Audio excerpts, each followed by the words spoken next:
Bismillahirrahmanirrahim. Assalamualaikum warahmatullahi wabarakatuh. Kita masuk ke materi selanjutnya, yaitu kemarin udah variabel acak discrete. Kita masuk ke variabel acak continue. Dimana variabel acak discrete itu dia punya dua peluang ya, masuk gagal, benar salah, PQ gitu ya. Dan kemudian punya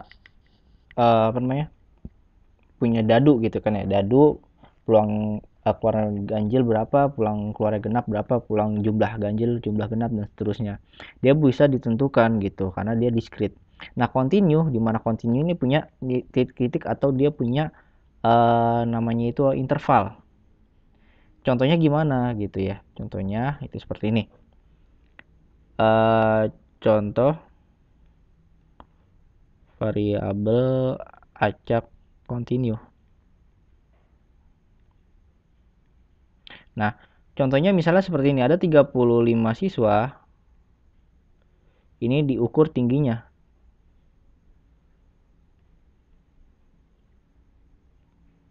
Dan misalkan kita ambil yang paling tinggi dan paling pendek gitu ya. Misalkan yang paling tinggi itu dapat 175 cm. Nah, paling pendek itu 150 cm. Nah, ini kita bisa intervalkan gitu kan. Berarti tinggi anak-anak di kelas tersebut yaitu 150 misalnya kurang dari T. Nah, ini kurang dari 175. Berarti intervalnya dari sini sampai sini. Nah, seperti itu. Nah, ini bisa ditentukan gitu. Ini bisa disebut dengan variabel acak T yang menyatakan tinggi siswa. Nah, oke. Di sini variabel acak continue yaitu punya interval gitu. Dia harus ada intervalnya dan di mana x-nya ini adalah bilangan real, yaitu dapat diselesaikan dan mempunyai nilai gitu ya. Dan dinyatakan sebagai berikut. Nih, misalkan nilai fx-nya harus lebih besar sama dengan 0. Nah, ini harus lebih besar pada dengan 0. Nah, di mana S adalah anggota variabel acak continue X besar gitu ya. Luas daerah di bawah kurva Y sama dengan Fx pada interval terdefinisinya variabel acak X adalah 1. Nah, ini adalah syarat peluang. Misalkan ada soal apakah variabel acak ini termasuk peluang atau bukan gitu. Jadi kalian tulis integralnya dulu. Nah, nanti integralnya gimana? Ini batas dijadikan batas atas, ini batas bawah. Ini batas atas, batas bawah gitu ya. Fx-nya nanti fungsinya harus lebih besar sama dengan 0 dan dia harus nilainya kita integralkan harus nilainya sama dengan 1. Seperti itu. Jika nilai 1 berarti dia peluang, masuk peluang. Jika dia tidak 1, misalkan dia nilai 1 tapi minus, nah itu dia bukan peluang. Nah, jika dipilih secara acak sebuah nilai data, peluang dia terambil nilai pada interval C sampai D, maka kita tetap integralkan untuk melihat peluangnya gitu ya. Berarti untuk melihat peluang C sampai D itu kita integralkan, ini batas atas, ini batas bawah. Gitu. Nah, ini nilai Px mendekati X, di mana X ini adalah anggota dari X ya. Nah, kemudian itu mendekati 0. Ini Px kurang dari sama dengan X. Jadi bisa kita ini bisa kita selesaikan ya. Jadi pakai kurang dari sama dengan. Jadi ntar kita buat intervalnya. Kita langsung ke contoh soal saja. Nah, di sini diketahui sebuah fungsi peluang fx sebagai berikut, di mana fungsinya s plus 1/4 untuk 0 intervalnya. Nah, yang A itu tunjukkan bahwa fx merupakan fungsi peluang. Kita lihat lagi di atas. Nah, syarat peluang itu di mana integral batas atas dan batas bawahnya itu adalah sama dengan 1. Kenapa sih harus diintegralin? Nah, coba ya kita pretelin dulu di sini. Kalau misalkan fungsi fx gini ya, sama dengan x plus 1/4, di mana misalkan x sama dengan 0, berarti ini kan f 0 gitu ya. Ini 0 plus 1/4. Nah, berarti nilai y-nya adalah 1/4 gitu kan.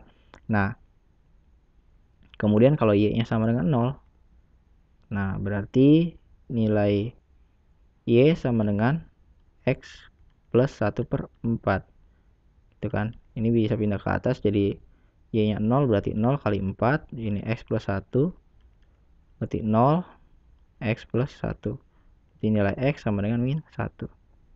Nah, berarti kita buat koordinatnya seperti apa gini kan, berarti 0,1/4 ini 0, min 1.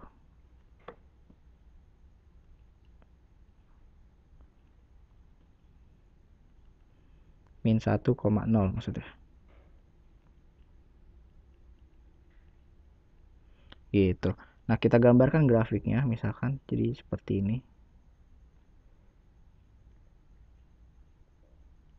Nah, dia itu di sini ini minus 1/4 gitu ya. Nah, di sini itu dia minus 1. Nah, kita ambil tarik garis. Nah, intervalnya itu adalah 0 sampai 2, berarti dia di sini gitu ya. Nah, berarti ini untuk mengetahui luas ini berarti kita harus integralkan gitu. Dan luas ini harus sama dengan 1. Luas di bawah garis grafik ini. Nah, seperti itu. Jadi kenapa sih harus diintegralkan ya? Karena di sini harus menghitung luasnya. Dimana luas interval ini harus sama dengan 1. Nah, oke. Berarti kita langsung cari saja ya. Jadi ini untuk musababnya. Untuk ini aja asal mulanya kenapa bisa diintegralkan. Dan kalian gak usah pakai koordinat, jadi langsung saja. Yang ini jadi batas atas, ini jadi batas bawah. Dan ini fungsinya. Nah, berarti integral 2 batas bawahnya 0 fx dx gitu ya, sama dengan integral 2 0, ini kan bisa saya tulis 1 x plus 1/4, karena kalau dikali pelangi dia nilainya sama aja kan. Nah, ini bisa kita keluarkan jadi 1/4 integral 2 0 x plus 1, ini masih dx, sorry.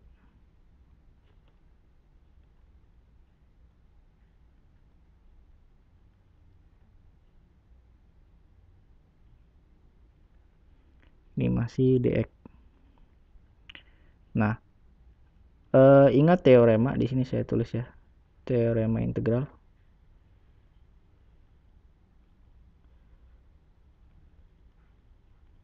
Nah, misalkan ada integral seperti ini, integral 2 dx, maka nilai integral adalah 2x plus c.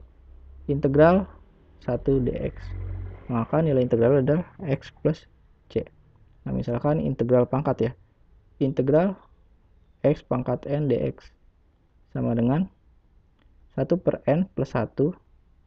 Nah, di sini x-nya pangkat n plus 1 plus c. Ini hanya mengingatkan saja.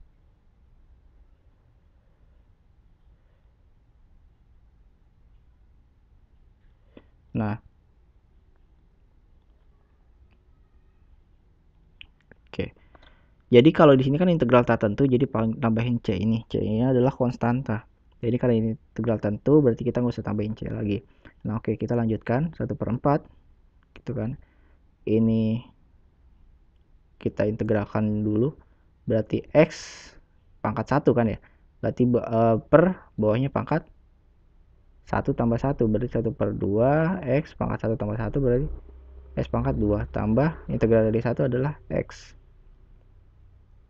Gitu, di sini batas atasnya 2, batas bawahnya 0.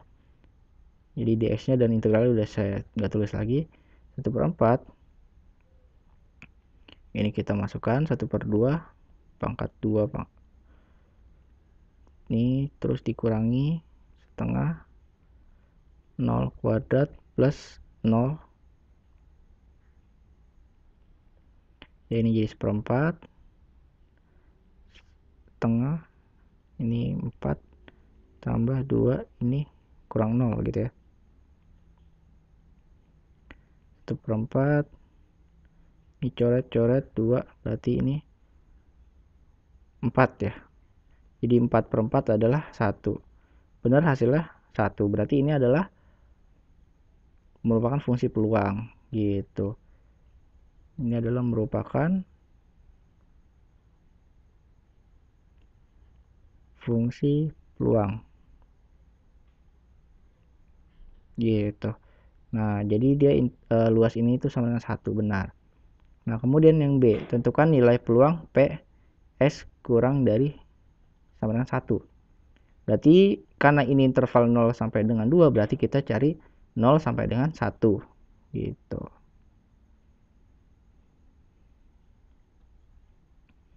Yang B, di mana peluangnya X kurang dari 1 gitu ya.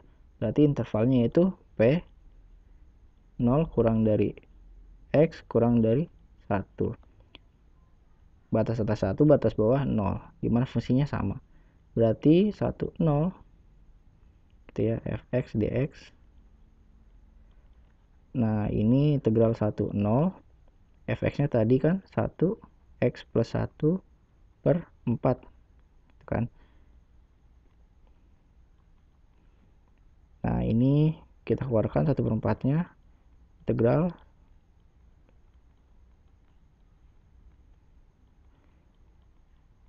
nah, berarti kita sama aja integralnya bisa kayak tadi. Jadi di sini 1 per 2 x kuadrat plus x. Ini 1 dan 0. Kita langsung masukkan nilainya. 1 per 2, 1 kuadrat tambah 1 dikurang setengah kali 0 tambah 0. Ini masih kuadrat. Berarti ini udah habis ya di belakangnya. Jadi 1 per 4. Ini berarti 1 kuadrat tambah 1. Berarti setengah tambah 1. Itu ya, di sini kurang 0. Berarti ini disamain penyebutnya. 1 per 2 tambah 2 per 2. Itu ya, jadi 1 per 4. 3 per 2. Ini pasti perkalian ya. Jadi 3 per 8. Ini peluang untuk X kurang dari sama dengan 1. Nah, yang C itu tentukan nilai peluang PX lebih besar daripada 1. Nah, ini kan kita yang A udah dicari ya. Dari 0 sampai 2 gitu. 0 sampai 2. Yang B dari 0 sampai 1. Berarti untuk nyari 0 sampai dari 1 sampai 2 berarti bisa kita kurangin saja. Gitu nih.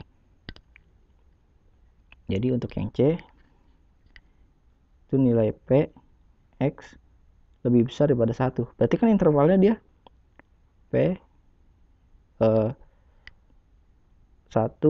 kurang dari X kurang dari 2 gitu kan ya. Nah, berarti dia intervalnya dari 0 kurang dari X kurang dari sama dengan 2 dikurang dengan 0 kurang dari X kurang dari 1. Nah, kan dia ini 0 kurang dari X kurang dari 2 sama dengan 2 kan ini yang A ya. Yang tadi nilainya kan 1. Dikurang yang ini. Ini kan nilai 3 per 8. Nah, berarti samain penyebutnya 5 per 8. Ini hasilnya. Kayak gitu. Ini kan dari lebih besar pada 1 karena intervalnya 0 sampai 2. Berarti dia interval yang ini adalah 1 sampai 2 doang. Gitu. Yang ini udah dapat yang A, yang ini udah dapat yang B. Jadi tinggal dikurangin saja. Oke, kurang lebih seperti itu. Jika kurang paham silahkan ditanyakan di grup. Sekian. Wassalamualaikum warahmatullahi wabarakatuh.